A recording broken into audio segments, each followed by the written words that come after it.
Okej. Chciałbym zaprosić wszyscy na niesamowite, nadzwyczajne po ukraińsku, niesamowite konferencje w Polsce. Lecie, lipiec, tak mi się wydaje, tak, 12 do 19.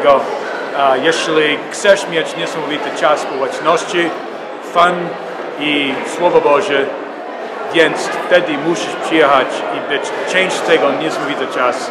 I to możliwi gości, ja będziemy tam i słyszałem, że gości ze Stanów będą i gwarantuję, że Bóg będzie tam i jeśli nie masz 100%